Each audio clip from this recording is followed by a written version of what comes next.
I watched in horror as my autistic brother completely ruined his reputation, and I've never been prouder. My brother has autism, and because of this, our mother sheltered him throughout his childhood and teenage years. He wasn't allowed to watch films rated above 13. He wasn't allowed to be friends with normal kids, and was in general forced to stay inside his special bubble. And so, he came into adulthood as a man-child who couldn't function. He wasn't a bad person though. He just didn't understand how the world worked. He never learned any simple tasks like how to clean or cook or turn the washing machine on. I still don't know why our mom decided he was mature enough to live by himself, but she very quickly realized that was a bad idea. He almost set the apartment on fire on his first day living alone because he left a cardboard box on the heated stove.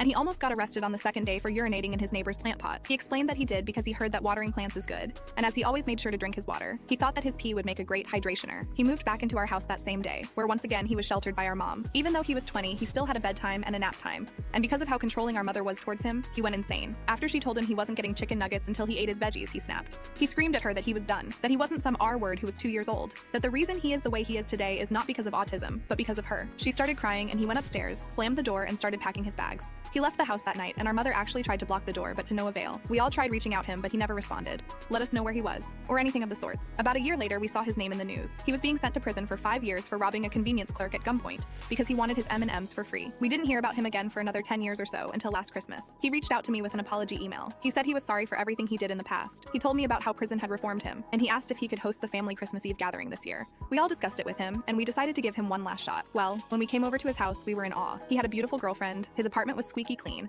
and he displayed social manners like we'd never seen him do. He took our jackets and led us to the dining room where we saw a huge table filled with 11 different dishes. Apparently, his girlfriend is Lithuanian, and in Lithuania, it is a tradition to serve 11 dishes on Christmas Eve. They cooked it together for us. They were so nice and polite too the whole evening, and I really couldn't recognize him. But then, the thing that really turned his reputation around happened. My sister started choking on an underchewed piece of burger. Nobody in the family noticed, but my brother did. He ran over to her and started performing the Heimlich. She started retching, and only then did the rest of us notice what was going on. The burger piece flew out of her mouth and ended up striking my mother's Christmas dress and staining it. She actually tried to get annoyed at him, but my sister piped up at her. He just saved your daughter's life and you're mad about a dress. I could sense an argument was about to start, but then my brother de-escalated it. He told my mother he would pay for the cleaning fees because he had more than enough money to, and hugged my sister telling her he's glad she's okay. He showed us all up that day and proved to all of us that we were completely wrong about him.